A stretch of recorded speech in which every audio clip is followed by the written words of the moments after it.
president. Are we going to win? We're the state that's going to be most likely to determine who's in charge of the U.S. Senate. Are we going to win? Philadelphia, we got to do this. We got to have big numbers. Our rights are on top of it. Let's get this done. God bless.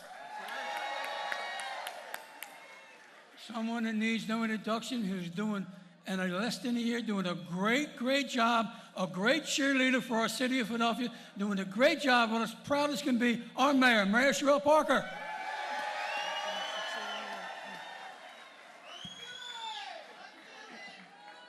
When I say tell me how y'all feel, I want to hear y'all say fired up. When I say how y'all feel, I want to hear you say fired up. When I say what's our number, I want to see you say what? 1. When I say what's our number, I want to see you say 1. And when I say what are we going to do, I want to hear you say when. Y'all got that? I'm a teacher, you're going to do it twice. Tell me how y'all feel.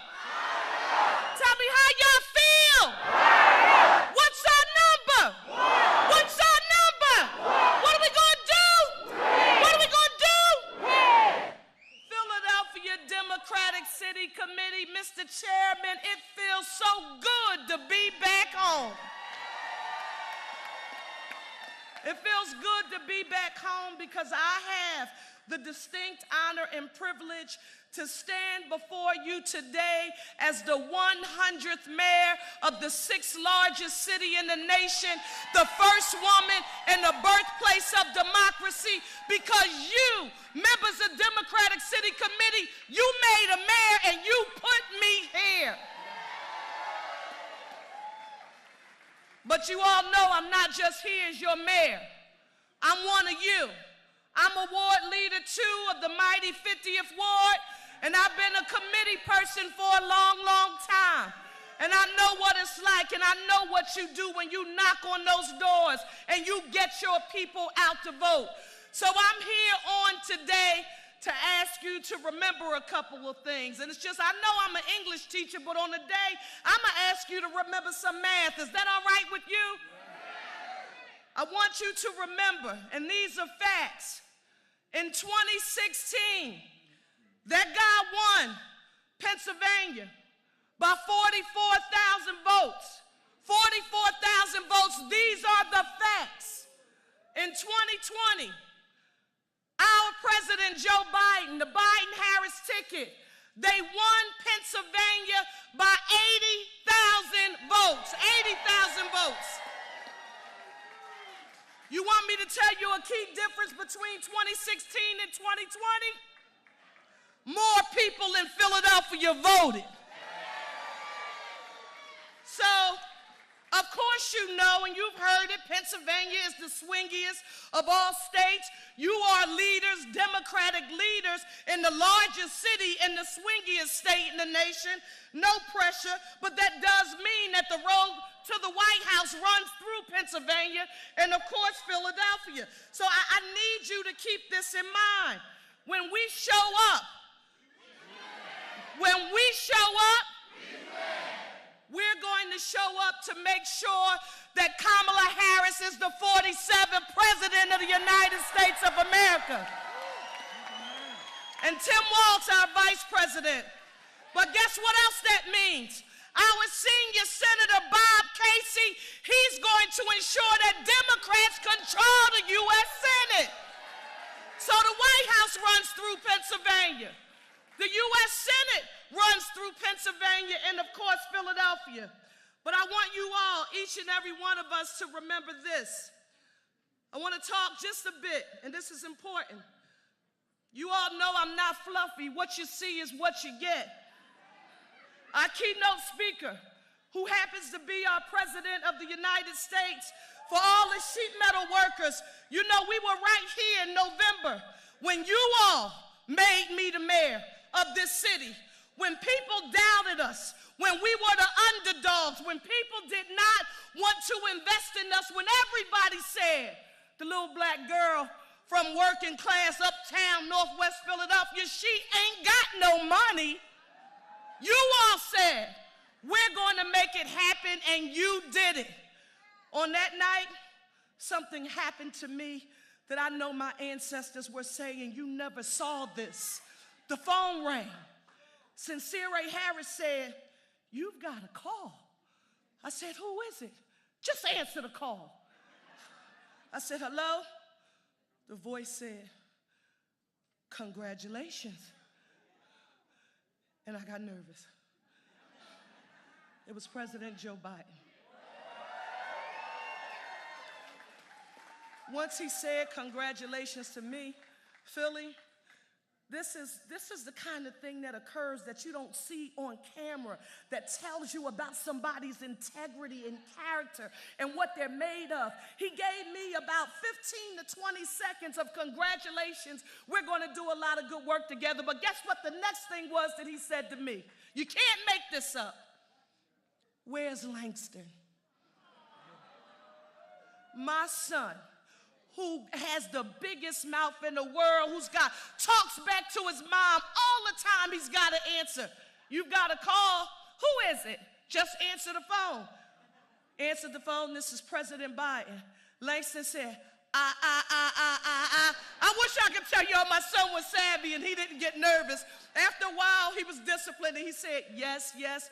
The president said to him, thank you for helping your mom win this election because you made sacrifices too. No cameras heard that. That wasn't recorded.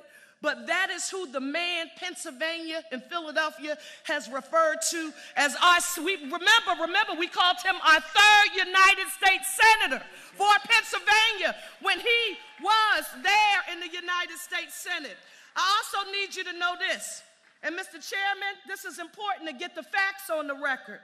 Because people have to understand that this is not simply about politics.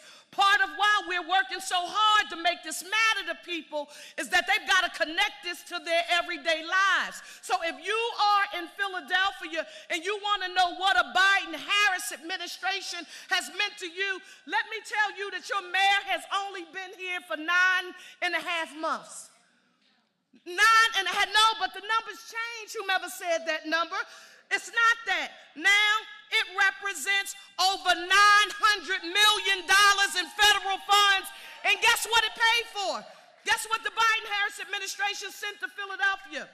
Dollars for roads, bridges, highways, SEPTA, housing, the ports, clean water, clean energy, and so many other things that we need to move our city forward. So we need to know when we are talking about our president, Joe Biden, who put his country first for so many years of his career, we cannot ever forget the courage, the strength, the dignity, and diplomacy it took for us to be here at this moment. Let me hear you say, thank you, Mr. President. Thank you, Mayor. Finally, let me say this about Kamala Harris. And let me tell you why we've got to get excited. How many of y'all have ever heard of Langston Hughes? If Langston Hughes was going to describe Kamala Harris, he would say life for Kamala ain't been no crystal stair. She knows what it's like to come from the middle class, raised by her mother, knows what it's like to go to work every day. Listen, HBCU grad, Divine Nine member, committed to her family, but still understands the importance of putting people first. Let me say this to you, and you all had to feel it when the first time you ever heard us say it. Here I am as your mayor talking about I want to make Philadelphia the safest, cleanest, greenest big city in the nation with economic opportunity for all. And we hear our presidential candidate say we are going to have an opportunity economy here in the United States of America that she's going to make a priority, and no more will the middle class just get by. They will be able to not just survive, but to thrive. I need each and every one of you who are here right now to put your ones in the air. Put your ones in the air. People are doubting you. They're thinking we won't have it. They're thinking we won't turn out. But I know the commitment to each of you from neighborhoods across the city, and you're going to do what we do better than anybody else. We're going to turn out Philly. Let me hear you say one Philly. A united city. One Philly. A united city. Kamala Harris, Tim Walz, Bob Casey, Eugene D. Pasquale, our son, Malcolm Kenyatta. We're going to turn out Philly. Thank you. Thank you, Madam Mayor. Next, our Lieutenant Governor, Austin Davis. Austin. Thank you. Thank you. Hello, Philly Democrats. Are you fired up? Look, I am so glad to be with you because Philadelphia is a city of history makers. I know, and I saw it, and I lived it in 2022 when you took me, a state representative, and made me Pennsylvania's first black lieutenant governor. I've seen it. I've lived it. I've seen it when you took Joanna McClinton and made her the first black woman to be the Speaker of the Pennsylvania House. And we're going to do it again when we make Kamala Harris our next president. Look, this election is real simple for me. Many of you know I became a dad for the first time a year ago. And for the first time, I want my baby girl to grow up in a world where she can see herself represented as the President of the United States. And I know we've been having a little bit of a debate. I see a lot of brothers in the room, and I want to send a message that brothers are 10 toes down for Kamala Harris. We're going to work to make sure not only is she in the White House, but do we send a team with her back to the White House to make sure we send Bob Casey back to the United States Senate, to make sure we send Dwight Evans back to the United States Congress, to make sure we send Brendan Boyle back. We need to make sure we send a team that helps her deliver real results for working class people, to help her create that opportunity economy for all of us that doesn't just help us get by, but helps us get ahead. We got 3 weeks, and I know we've all said this in the last few election cycles, but this truly is the most important election of our lifetime.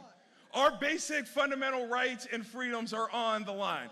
From a woman's right to choose, to make her own reproductive health care decisions, to our fundamental right to vote.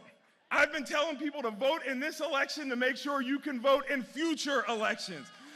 So Philly, for the next 3 weeks, let's organize, let's mobilize, let's turn out the vote and make history in electing Kamala Harris as our next president.